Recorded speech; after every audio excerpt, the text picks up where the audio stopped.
we say matters, and how we are able to dialogue with ourselves in the quiet of our own mind is really important. And because in sports or in anything else, writing, drawing, anything, we want to be in the zone. We don't want to be thinking too much about what's going on. We want to be focused and locked in. And so when mistakes happen, we want to not get down on ourselves and preempt it with tools like encouraging words or just a deep breath. And this may sound really simple, but it's really important. And this is stuff we're working on with our NBA players over Zoom calls just like this. We're watching clips of those guys failing, and we say, what were you feeling? What were you thinking in that moment? And they say, I was thinking, man, how could you miss that? How could you turn this over? And so we're trying to connect those reactions to taking a deep breath and just revisiting that later when it better serves you. And so a little shift can really improve your performance. I got one last clip to show. I'm coming up on my time. I got one more clip about, again, we got the greatest of all time that are already telling us. These guys have already written the script. All we got to do is follow it and just listen to this genius. I'm experienced now, professional. Jaw's been broke, been lost, knocked down a couple times. I'm bad. Been chopping trees. I done something new for this fight. I done wrestled with an alligator. That's right. I have wrestled with an alligator. I done tussled with a whale. I done handcuffed lightning, throw thunder in jail. That's bad. Only last week, I murdered a rock, injured a stone, hospitalized a brick. I'm so mean, I make medicine sick. Dude. Fast. Last night, I cut the light off my bedroom, hit the switch, was in the bed before the room was dark. Fast. And you, George Foreman, all of you chumps are gonna bow when I whoop him. All of you. I know you got him. I know you got him picked, but the man's in trouble. I'm gonna show you how great I am.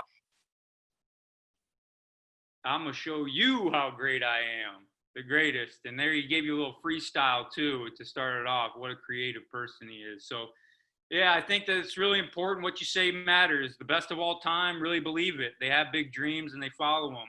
And so, just to kind of wrap up, I'd say, you want to be the best helper on the court, on the field, in the classroom.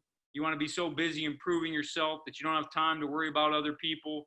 And that discipline isn't just wanting to win, it's being prepared to win. Embracing failure is just one step of a winning mentality, and what you say to yourself matters. So dream big and believe in yourself. That's my 20 minutes, and I think we're going to open it up for some Q&A now.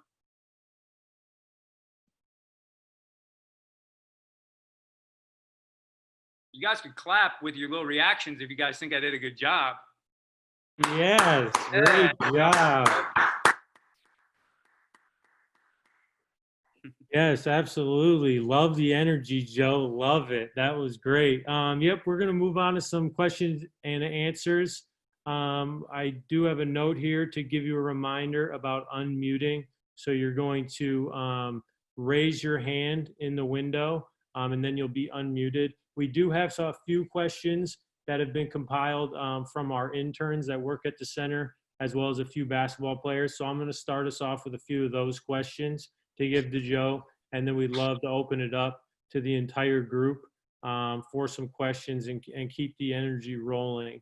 So one of the first questions, a few of these questions are kind of fun, some of them more serious. We'll start with a little bit of the more serious ones first. This is a question from Matt Bartley, who is a longstanding member of the center, really good shooter, attends school in Detroit, rising junior.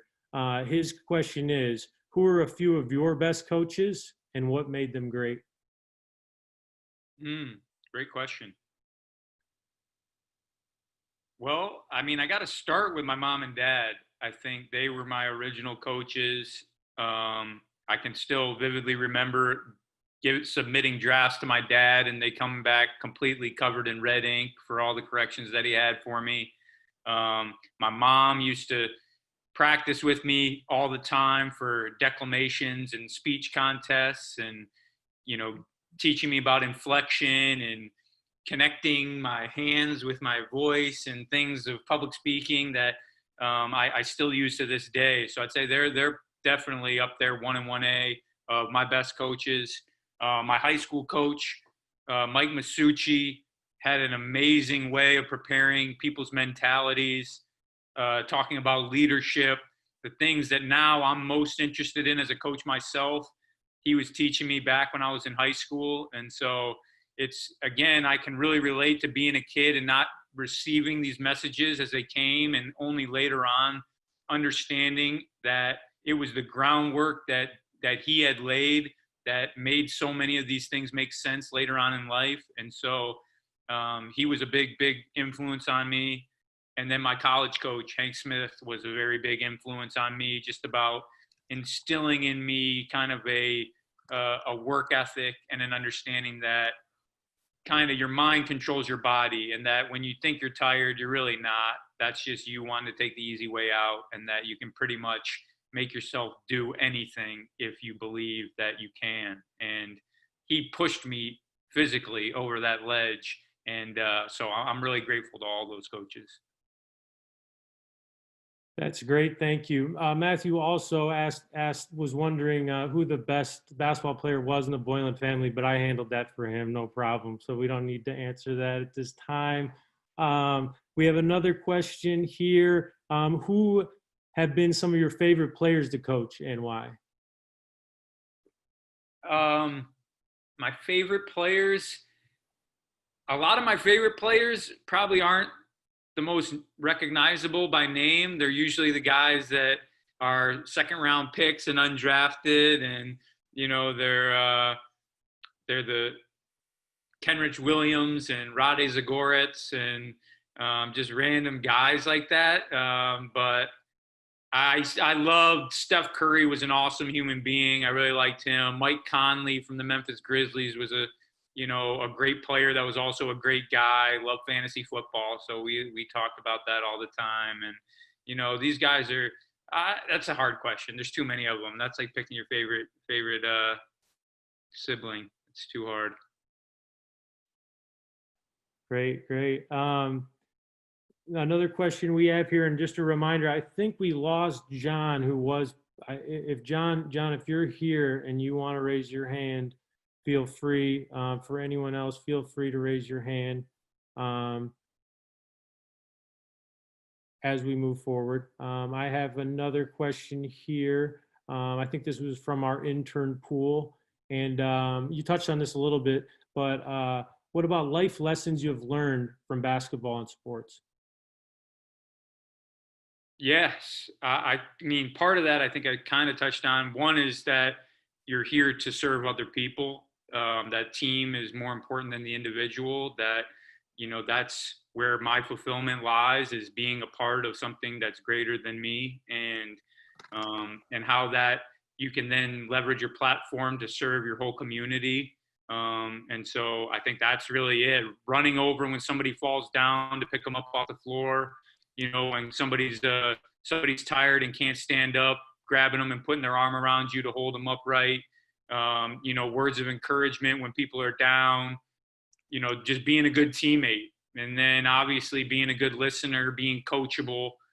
Those were the biggest things that my coaches taught me. Were these are skills that are going to serve you now because it's going to help you be a better player, but the service is so much greater for your whole life. You're going to be able to use this in dealing with your boss and other employees and networking and everything else. And so, I think sports has so many applications, but for me, it was one, being a good teammate, and two, being coachable, listening, understanding. And now when I coach players, we'll be shooting free throws, and I'll say, forget for a second that we're practicing throwing a ball into a hoop from 15 feet away. And remember that this is practicing the focus of executing this skill. This is focus practice. It's not free throw practice.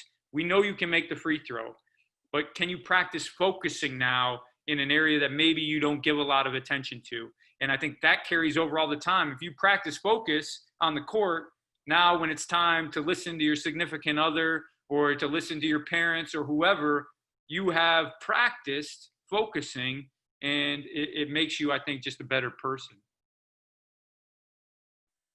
That's great. Yes, I as a former player and a coach as well, I can relate a lot to that. We have a lot of former players and coaches on this call now. That's really relevant. I do see a raised hand from Sherelle, so we will pass it to her. Please give it a moment.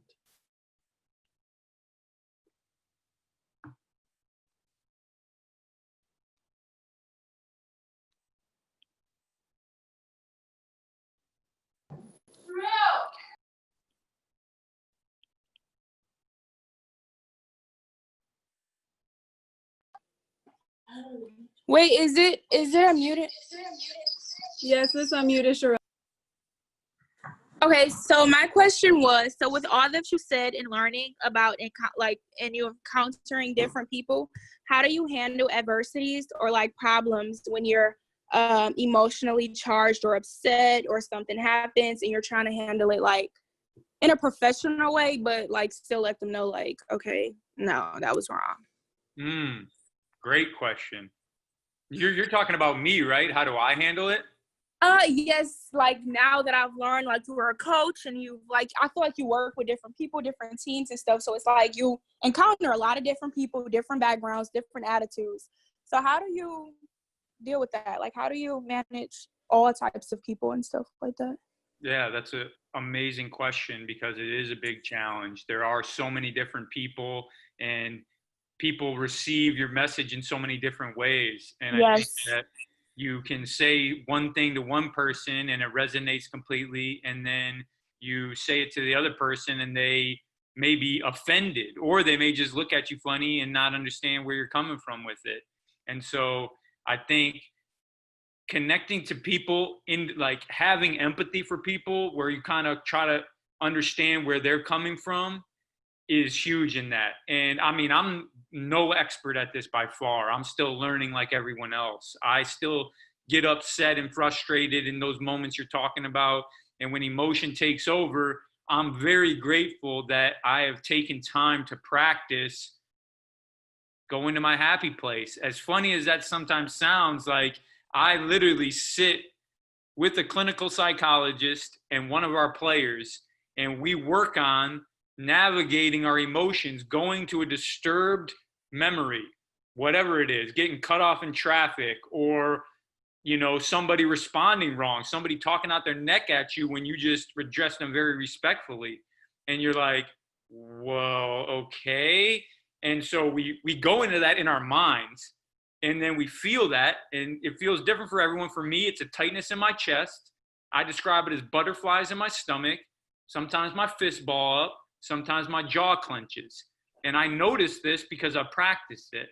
And so now that I have awareness of that, when I'm doing it in my imagery, so when I'm literally closing my eyes and breathing and navigating myself into these disturbing emotional states, then I unclench my jaw, I let go of my fists, I breathe in through my nose, I let it all go out through my mouth.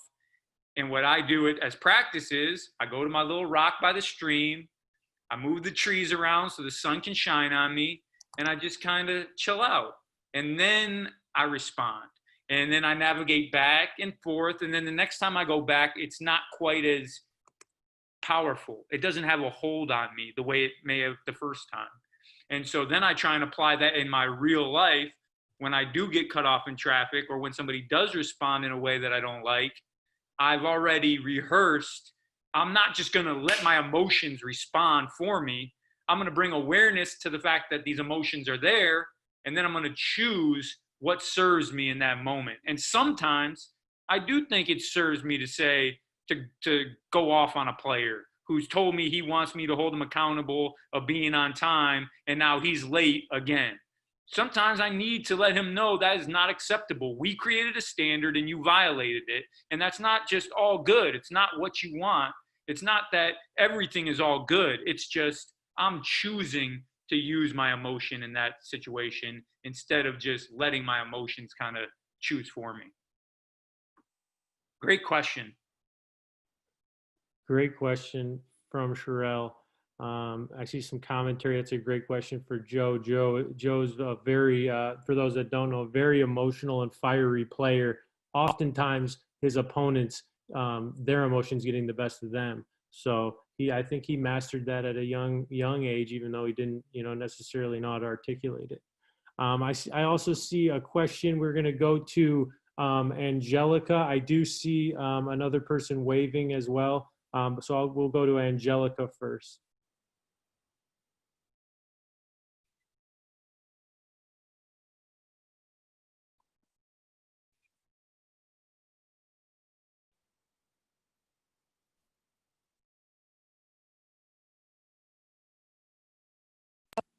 Angelica, you're unmuted. Oh, there we go. Okay. So earlier when you were speaking, you talked about failure and overcoming it, and how overcoming those failures can help you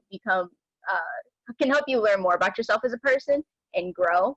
And I was wondering if there was any moment in your life, either growing up or in your career, where you made a mistake or failed at something or anything, and that was kind of like a resonating moment for you. That was kind of one of those moments where you went, this is the kind of person I want to be, and this is how I want to grow from this. Definitely. Great questions. You guys are killing it. Yeah. I mean, for one, I make mistakes all the time. And so I really have to embrace this so that I can feel good about myself, because there's a lot of things that I have gotten better at over time that I wasn't great at. And I just kept going. But as far as the one transformational moment, I was a freshman in college and I wasn't playing for the team, and I thought I was a really good player, and my coach didn't think I was. And all these guys who I thought I was better than were playing in front of me. And I was very frustrated and very unhappy and discontent. And so I left. I was like, I transferred. I looked at all these other schools. I said, I want to play. I'm out of here. This guy doesn't think I can play. I'm gone. And so I transferred to a different school. And when I got there, I had a real epiphany about my life, that I had been very entitled and that I thought that I deserved to play because I was better than somebody else at basketball, and that entitled me to take their minutes, and I should just get things because I wanted them. And when I left, it gave me the perspective that I actually should be grateful for every opportunity that I have, and that I shouldn't just take the easy way out because there may be a shortcut over here, or this may be easier or feel better over here, that sometimes struggling through some things actually will benefit me in the long run. And so I ended up begging my coach, who hated me and I hated, to take me back. I said, I've had this change in perspective. I was very entitled. Now I want to change that to a perspective of gratitude, of just being grateful for everything, all the advantages I have, all the opportunities I have. And he let me come back, and he said, you may never play again. I'll let you come back, but you may never, ever play. I may sit you on the bench for the next 3 years. And I said, okay, if that's what it takes to come back and learn from you and to be around this environment that I left, that's what was good for me, even though it was hard, then I'll sacrifice that, which was really a difficult admission. And then I ended up starting the last 83 games of my career because he couldn't keep me off the court. Because then I was a totally different person. I'd do anything that he said. I was the best coaches, player, leader, teammate, and everything. So, yeah, that was the moment. I left. I took the easy way out. I wanted things to come easily. I thought that I was entitled to everything that I had ever gotten and that I was going to get. And then I said, that guy's kind of a jerk. I want to be grateful, and I want to be really appreciative of even the hard parts of life. And I think that's going to make me a better person. And so I think it did. Thank you. Thanks, Joe. See a few comments here. What an inspiring event. Great job taking lots of notes. That's from Mike Masucci, the coach that Joe spoke about in regards to mental preparation. Thanks a lot for coming, Coach. Also, we will go to Coach Wayne Cooper. So he'll be under WM Coop, and he has a question, please.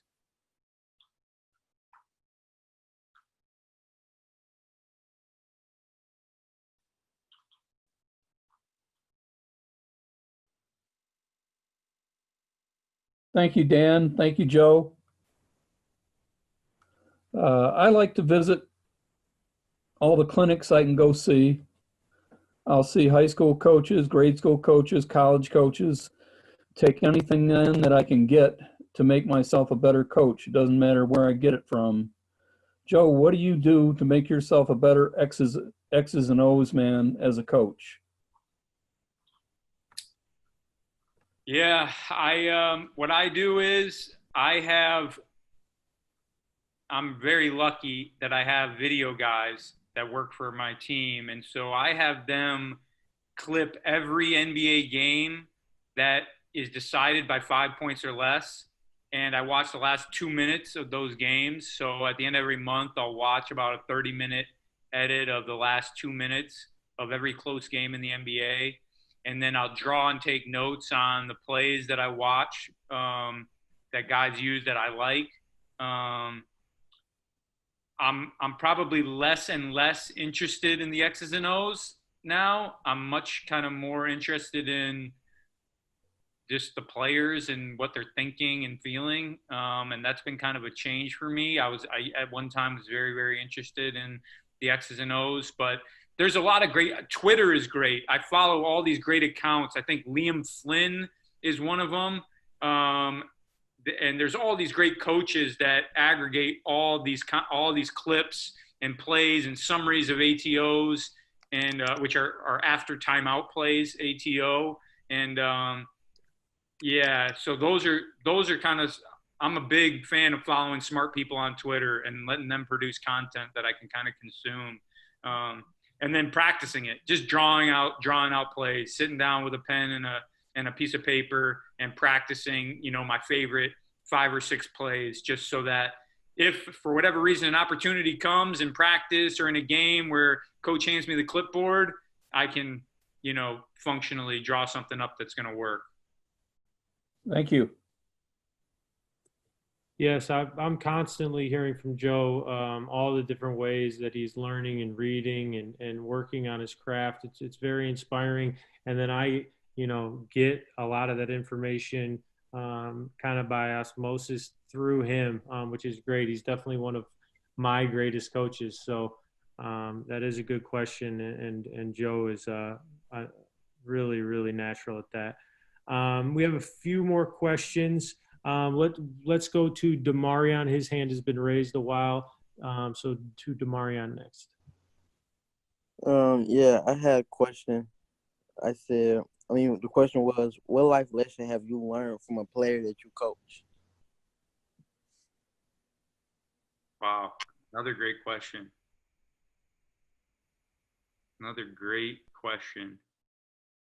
So, yeah, I'd say for the one that pops into my mind, I was an intern for the Boston Celtics, and Kevin Garnett was my favorite player.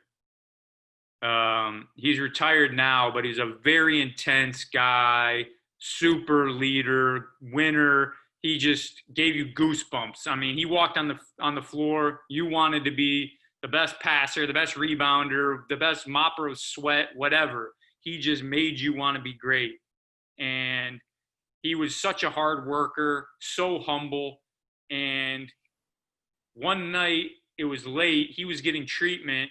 I was cleaning up around the facility. Basically, everybody had gone home besides a few of the trainers, Kevin, and kind of the interns, the lowest on the totem pole type of people. And I was walking past, and I didn't really say much to the players. I kind of, out of respect for them, and, these guys are, multi-millionaire superstars. This is my first year ever working in professional basketball.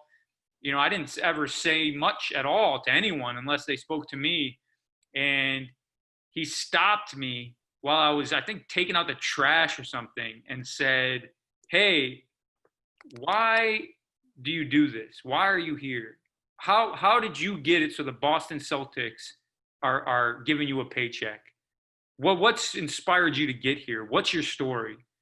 And I was just, my mind was blown. I was like, this is Kevin Garnett. This is a guy that I look up to as a hero, and he's asking me questions about my family and my upbringing and where I came from and what inspires me and when did I think that I could get a job in the NBA? What made me think that? And it was just such a humanizing thing for someone like that to do that to me at that point in my life and my career, where, you know, he kind of just was very vulnerable and kind of said to himself that, you know, there was a time in my life I didn't know I was going to be in the NBA, you know, and he shared his, when did he think he could play in the NBA, and some of his insecurities and what gave him confidence as a young man trying to achieve his dreams. And so that taught me a lot, because it showed me that no matter what station you supposedly have in life, that you should never be too big. This man's signed a $100 million contract. He's in the Hall of Fame. He's one of the 25 greatest players to ever play. And he wasn't too big to ask somebody who was at the very bottom of the totem pole how they were doing, where they came from, what was important to them, and treat them like a human being. And so I think that was probably the most impactful thing a player's ever done for me. Great question. I was waiting for a Kevin Garnett story from Joe. Those are some of the best that he has. We do have about 5-6 more minutes. We have, it looks like 4 questions. So Joe, if we could rapid fire these, I'd like to get everyone's questions. So maybe 30 seconds to a minute on each of these. That would be great. We'll start within the chat first. Awesome job, Joe. I'm watching with my 7th grade son. 2-part question. Who are your role models growing up? And who in today's game would you say is a good role model for a young student athlete?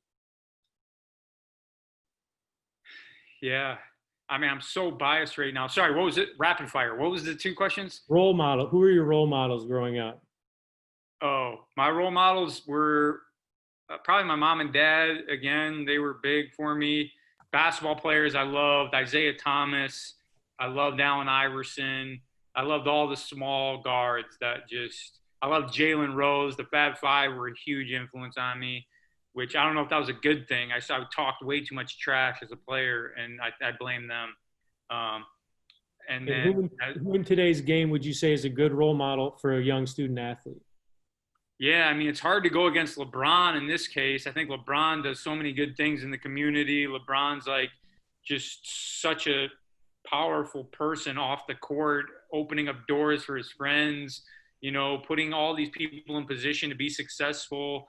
You know, he started that school, and he's bringing so much awareness to education and how important it is. So, I mean, LeBron's awesome. I mean, I'm biased to a lot of the guys I work with, like Jahlil Okafor and, you know, Brandon Ingram and Kenrich Williams, these guys on the Pelicans. If you're looking for heroes, I'd tune into the Pelicans game, because these guys are great people. They're down to earth, and they meditate every day, and they read every day, and they, you know, get on mental skills calls with me every day, trying to make themselves better players and better people. So yeah, I'm a little bit biased there, but I think that those guys are putting in serious work when it comes to the off the court stuff, and I'm inspired by them. Thank you. Comment from your former coach. Yes, you did talk a lot of trash. Let's go to Atlantis next. She has her hand raised. If she could be unmuted, please.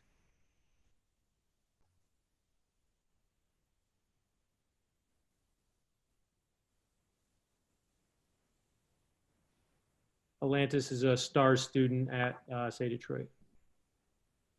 They're not letting me speak. Okay. Do you think the way you were raised plays a big part in the way you coach today, like the morals and values? Yes, I think so. I don't know. I have to do some critical thinking. It's another good question. So thought-provoking. I don't know.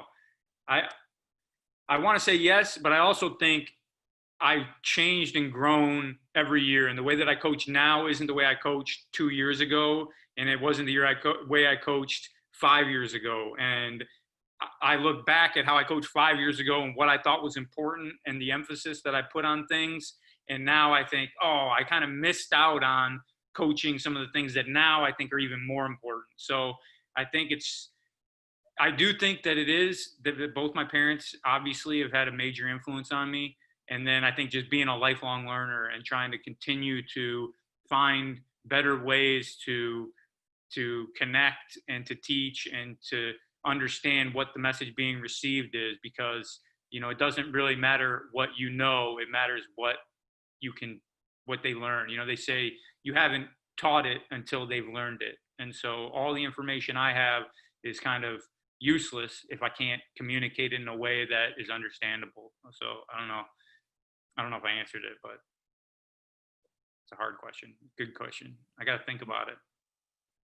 Great question. I did just want to give sadly, we're not going to be able to get to every question. I'm going to hold to my time limits very stringently. I did want to give a quick shout out. Basi is in Russia. It's 2:40 in the morning. He's in the chat. Sorry we didn't get to your question. Perhaps you can reach out to Joe on that one individually. And Coach TC has his hand raised. Athletic football coordinator at Say Detroit as well. Shout out to TC and Basi. Sorry we couldn't get to your questions. That is going to be it for our question and answer segment. Thank you, Joe. And I am going to pass it back to Ms. Dana. Okay, thanks so much, Dan. You did a great job. Thank you so much, Joe. I'm actually curious to hear the question. Ali, I need your assistance from our guest in Russia. So if Aaliyah will help me unmute, I'd love to hear your question, Basi. Okay, he's unmuted. He did say that it was late, and he typed out his question, so I don't know if that. Yeah, sure, go ahead. I don't know if he has to relocate. How about that? I think, try that. Yeah, I do.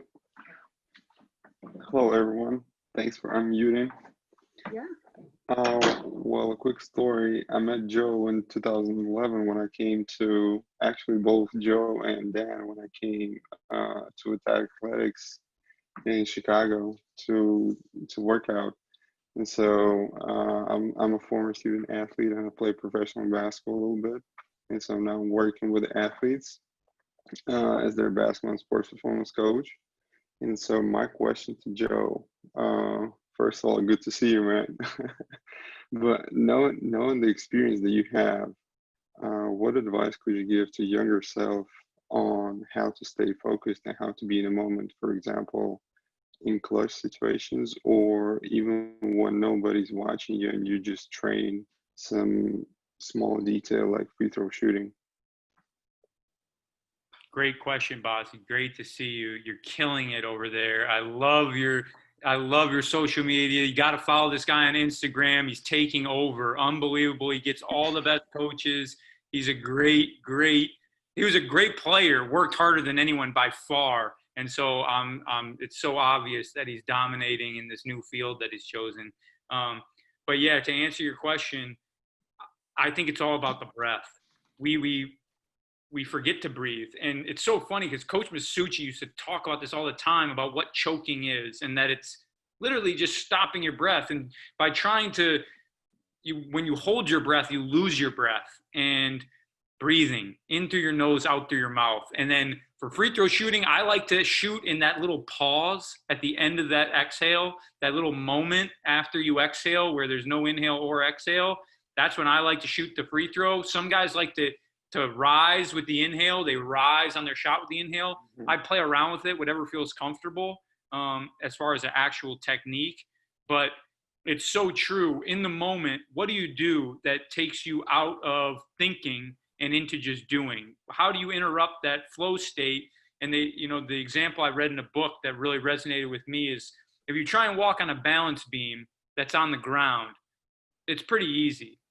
But you put that balance beam 1,000 feet in the air, and it's a whole lot more difficult. Those steps you take, you're going to be a whole lot more aware of every step you take. And that's, to me, kind of the difference between shooting shots that don't matter and shooting that one in the fourth quarter when you're down by 2 and the ball hits your hands. And all of a sudden your brain starts turning on, and that's what impacts your performance in a bad way. You really just want to let it all flow. And so I think there's a lot of things you can do with your breath. It gives you something else to focus on and think about. And, you know, if you practice, especially meditation on a daily basis, you find that you're able to kind of set an intention where you're able to exhale a lot of that tension and stress that may impair your performance. So I'm all about breathing. Breathe in those clutch situations and let your body do what it already knows how to do. Fantastic. Thank you so much, Joe. Thank you, Bossy. I want to thank everybody for coming and for spending time with us. We are having a guest speaker series that goes for 3 more Thursdays. On next Thursday, we have Langston Galloway, who's a point and shooting guard for the Detroit Pistons. We're very excited to have him on. The Thursday after that, also from 6 to 7 p.m., we are going to have Alante Steele, and he's a founding member of an artistic group here that's based in the city, but they've been all over the country. And I am going to mess up the pronunciation of their, it's WHLGN. What does that stand for? And next up on June 4th, we're going to have Tommy Walker. And Tommy Walker is the CEO and founder of Detroit versus Everybody, a fashion move that has become iconic in communicating the transformative and never die spirit of Detroit. I just want to hit a few points that Joe shared with us. And that's this idea of overcoming obstacles, of seeing greatness within yourself, of accepting challenges, and being disciplined in a way that translates into the rest of your life.